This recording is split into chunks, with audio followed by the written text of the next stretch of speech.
une thématique, un sujet, une V. On dit souvent les constitutionnalistes, le droit constitutionnel. En effet, c'est pour le droit constitutionnel. C'est le droit qui étudie la Constitution. Mais au-delà de ça, elle va plus que ça. Plus que dans la Constitution, elle définit les formes de l'État. Elle définit le régime politique. Alors, bienvenue à toi. Moi, c'est Simplice. Et sur cette chaîne, nous parlons du droit, la règle de droit.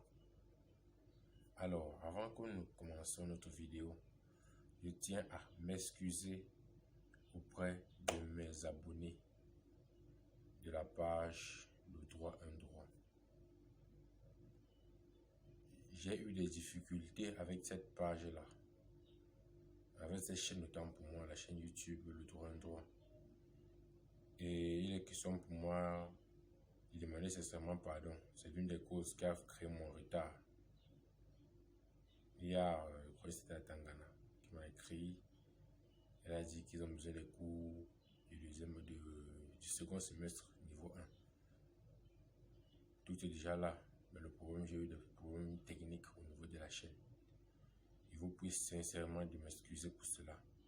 Sincèrement, je sais que c'est ça le truc qu'on ne peut pas faire, mais je vous demande pardon. J'espère que vous serez compréhensif. Alors, entrons dans le vif du sujet. Dans le droit constitutionnel 2, précisément, cela a à voir avec les régimes politiques et aussi la séparation des pouvoirs. Car tout parle de la séparation des pouvoirs. La célèbre théorie évoquée par John Locke, lui, selon sa philosophie, autant pour moi, selon sa philosophie juridique, il a proposé qu'on sépare les pouvoirs. Il a étudié le système britannique. Et il a dit, comme le pouvoir abuse le pouvoir au moment de la monarchie, c'est mieux de la séparer. Parce qu'à l'époque, avant la révolution en Europe, c'était la monarchie qui régnait. C'est-à-dire quoi? C'était un monarque qui était à la tête d'une monarchie. Ce monarque était comme le président, comme le roi. C'est lui qui votait les lois. C'est lui-même qui appliquait les lois. C'est lui qui sanctionnait ceux qui violaient les lois. Et on dit celui qui a tué le pouvoir abuse des pouvoirs. Voilà l'une des raisons pour laquelle ces grands penseurs ont trouvé judicieux de séparer ces pouvoirs. Je vous prends l'exemple de la France. La France aujourd'hui a la 5e République de 1958. Ils sont à la 5e République. Parce qu'avant que c'était la monarchie. C'était un État unitaire centralisé. J'imagine que vous avez vu cela dans le droit constitutionnel 1. Mais j'y reviendrai. Donc, dans un régime de centralisation, dans un régime d'État unitaire centralisé, vous comprenez que est concentré. Donc, tout est concentré dans les mains de peu d'individus. Et on dit celui qui a plus le pouvoir en abuse du pouvoir. Et pour pouvoir arrêter ce pouvoir, seul le pouvoir peut arrêter l'autre pouvoir.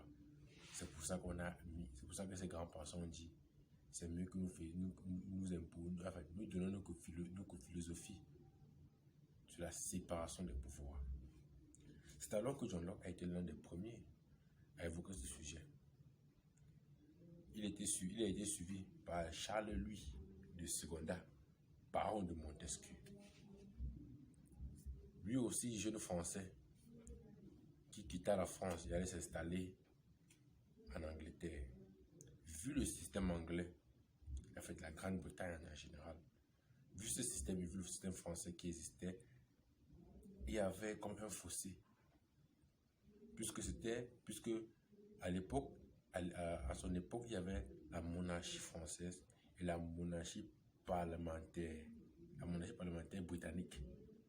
Il y avait la monarchie française à part et la monarchie parlementaire britannique. Où est la différence? La différence était située au niveau où, en France, c'était peu d'individus qui régnaient sur le peuple et c'était ces mêmes gens qui votaient les lois, qui appliquaient ces lois et qui sanctionnaient la violation de ces mêmes lois. Or, dans la monarchie de la Grande-Bretagne, elle était différente. Pourquoi? Parce que c'est le Parlement qui avait qui avait le plus grand pouvoir. C'est le Parlement qui mettait les lois. C'était encore la Chambre des Lords. Car la Chambre des Lords est la juridiction suprême en Grande-Bretagne. La Chambre des Lords est encore la chambre haute du Parlement britannique. Donc nous voyons là où c'est une monarchie parlementaire. De là, John Locke a vu et il a dit, mais pourquoi alors ne pas séparer les pouvoirs dans d'autres pays, dans d'autres peuples? C'est d'où maintenant, Baron de Montesquieu, il vu ce que John Locke avait déjà fait, va dans la même lancée, mais fait une petite modification. Puisque John Locke avait séparé les pouvoirs en trois. Le pouvoir législatif pour voter les lois, le pouvoir exécutif pour appliquer les lois et le pouvoir fédératif en charge des relations extérieures avec d'autres États. Mais Charles Louis de Secondat, sur la même lancée, modifie au niveau du pouvoir fédératif. Il dit non, ce pouvoir est déjà inclus dans le pouvoir exécutif. Alors il faut un autre pouvoir, le pouvoir judiciaire. C'est là qui est chargé d'appliquer la sanction de la loi. C'est comme ça que la séparation des pouvoirs a été appliquée au fur et à mesure. On a le pouvoir législatif, le pouvoir exécutif et le pouvoir judiciaire. Chaque personne a son rôle à lui. Et personne ne peut avoir le monopole sur l'autre. Donc voilà d'où est née la séparation des pouvoirs. Alors, et c'est par cette séparation des pouvoirs que nous pouvons identifier les différents régimes politiques. Mais ceci fera l'objet de la prochaine vidéo des régimes politiques. Alors, nous voici au thème de la vidéo. Je vous demande encore mes excuses pour ce qui s'est passé. Pardon. Et aussi, pardon pour que vous partagez. Je vous demande de partager ça au maximum. Car il y a beaucoup de juristes, les apprenants du droit, qui ne font plus le cours. Ils sont plusieurs. Alors, il faut partager au maximum. Alors, bon, merci. Si vous avez aimé, n'oubliez pas de liker et mettez en commentaire ce que j'ai manqué de dire. Voilà. À très bientôt sur la chaîne.